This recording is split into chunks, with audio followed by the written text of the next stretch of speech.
I have been thinking a lot about self-love lately. And what is self-love? What is that? What does that mean? Um, and I was watching Abraham Hicks, who was discussing self-love, being selfish, and got me really thinking about um, social conditioning. Um, and it's not to for many things. And one of the things is when it comes to self, well, this is considered as selfish. And I spent almost half of my life, the last 17 years, being a mother and a wife, most of that time as well. And even before then, I spent my childhood and up into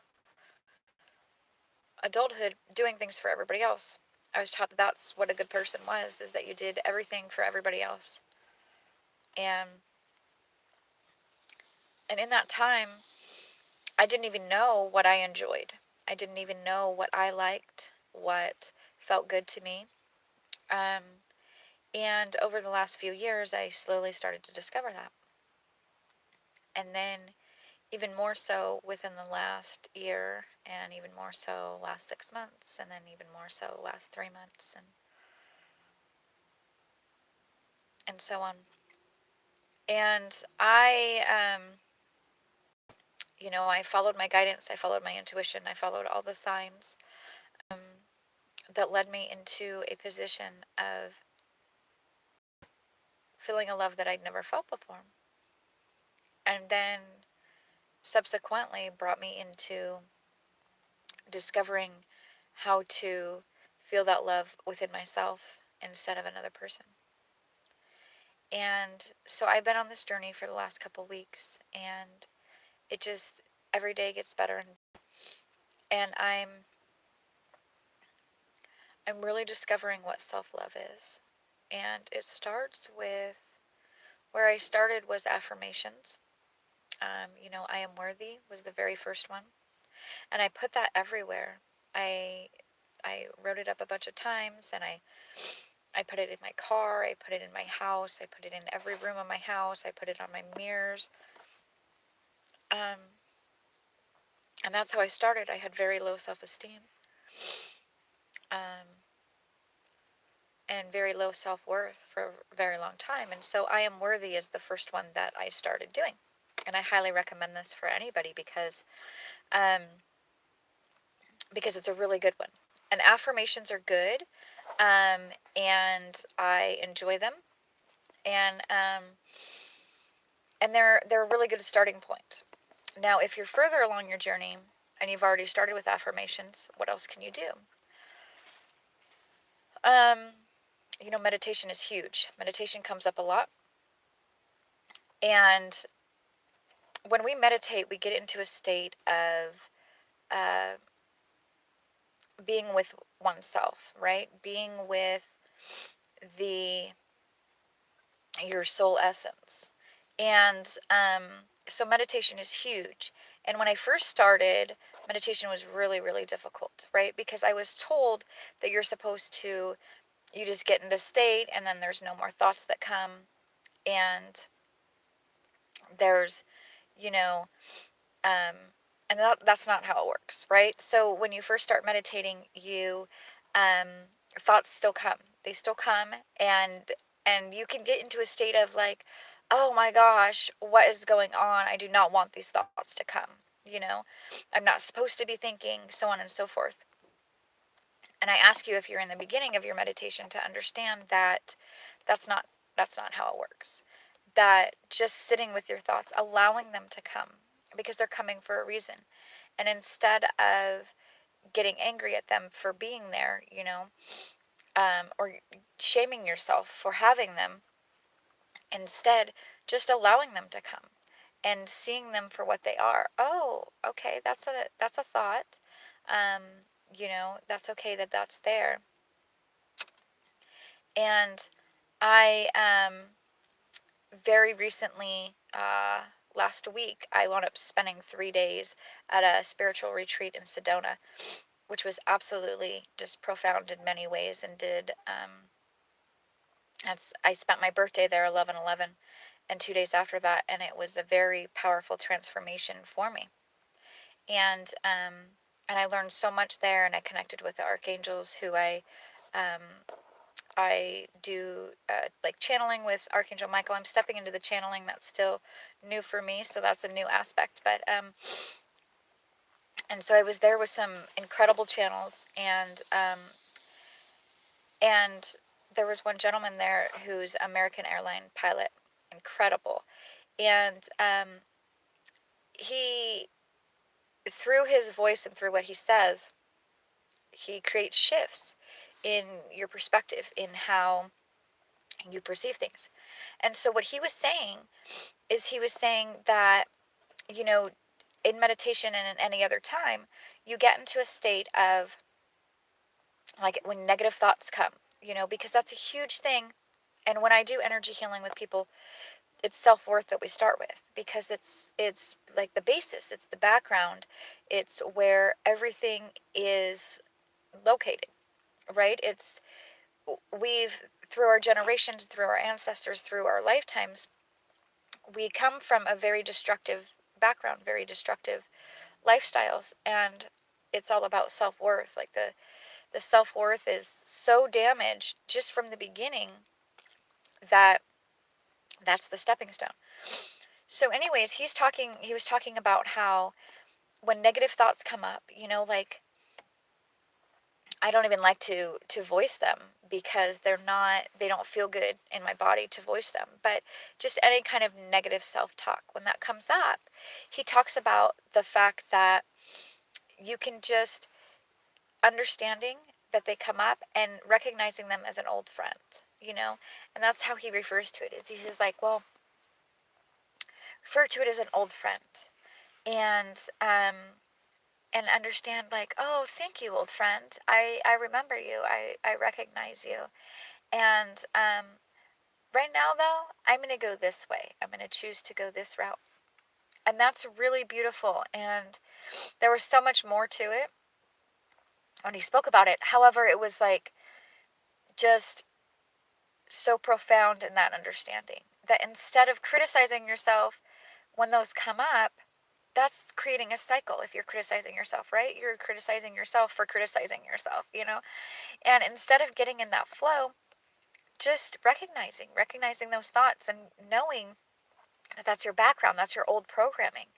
And by simply recognizing that old programming and saying, I'm not interested in that anymore, you can very easily get back in the graceful mode. So I personally went through something um, where, how do I say that? A couple weeks ago, and I said some things to somebody and about somebody that were not the truth. They were what I believed to be the truth because of what I was experiencing. And it was terrifying and it was frightful. Yet I then discovered that it wasn't actually the person, it was my shadows coming up. And that's a lot of what's going on right now, is our inner deepest, darkest wounds, childhood trauma, everything that we haven't faced, especially when we meet our divine counterpart, or we meet our mirror, if you will. Those can come up right up in your face. And if you don't realize what's going on, it can be very terrifying. So that's what happened. And after I realized, I could have, and I was in a state of guilt for a little bit, but tuning into my guidance, my spiritual team, and Archangel Michael, I very quickly was taken back out of the guilt paradigm, and was like, no, no, no, there's absolutely no reason to be guilty. this person triggered in you everything that you needed to see, your deepest wounds, so that you can heal them and go forward in your path and in your mission. And you in turn did the same for that person. So there's been no negative self-talk. There's been no shame to had, no guilt. There was guilt in the beginning, but that very easily I was able to clear that and remove that, knowing that everything is perfect and everything is divine. And um and that was huge for me, because throughout my life the negative self-talk was constant. Like, there was no positive self-talk.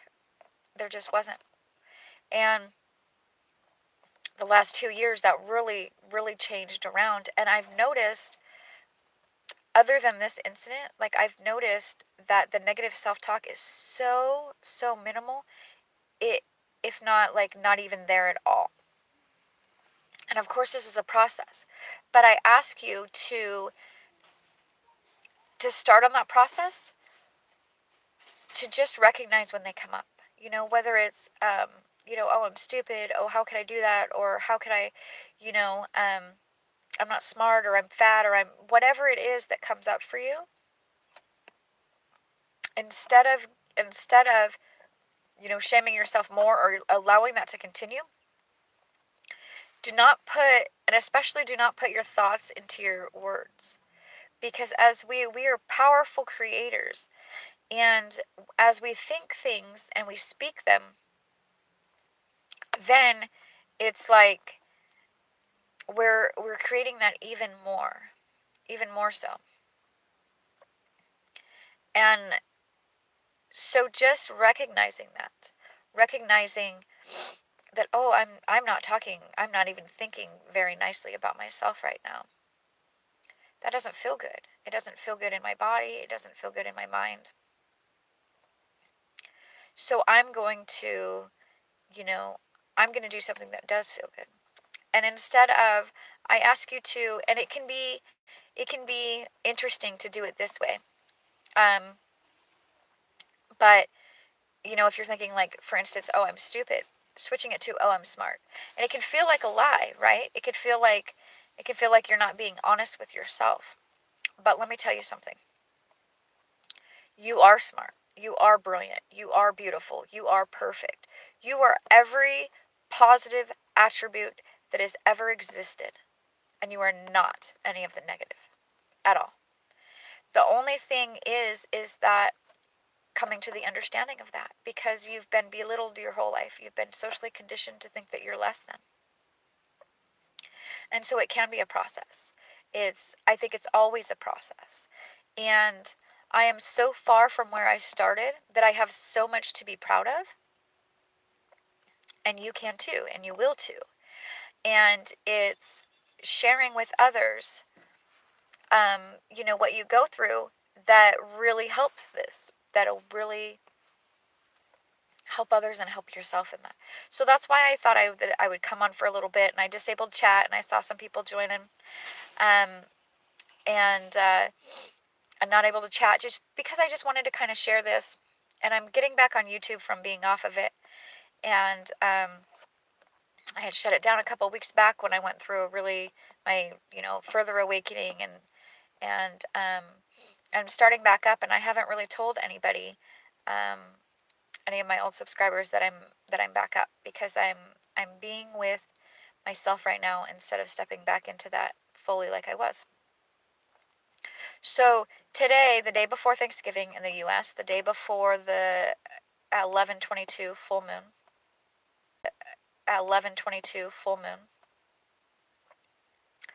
I am in Phoenix, Arizona, and I am heading back to Sedona, which I will be spending the next 3 to 5 days, and meditating, connecting with the archangels, connecting with my soul essence, connecting with everything that feels good to me, and that's self-love to me.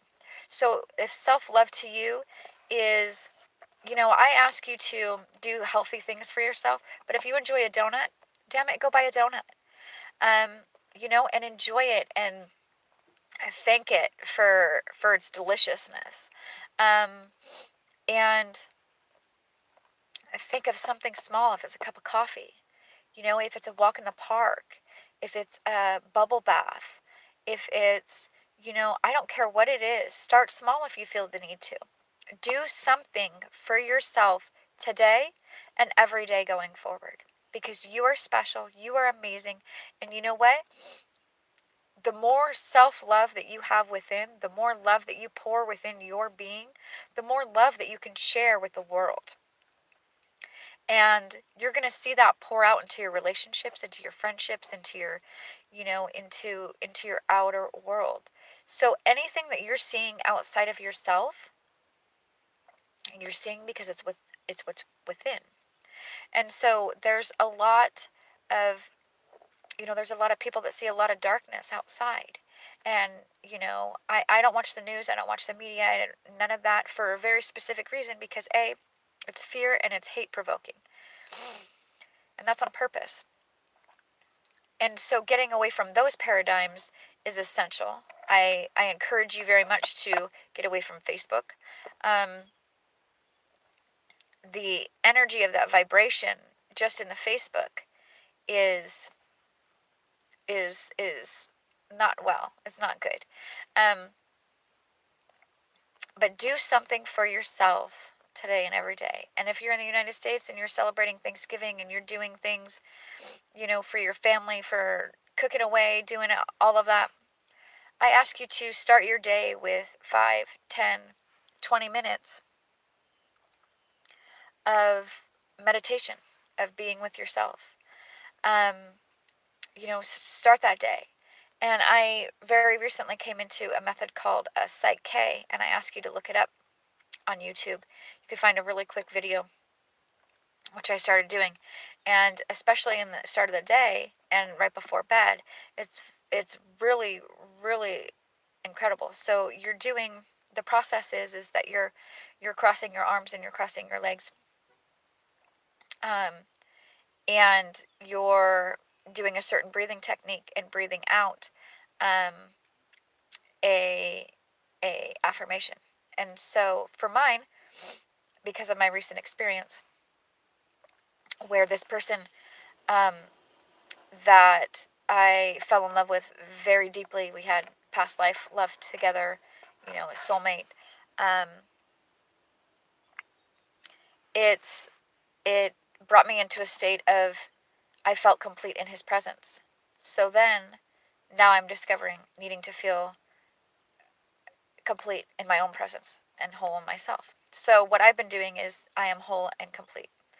And I ask you to try that out and see where that goes.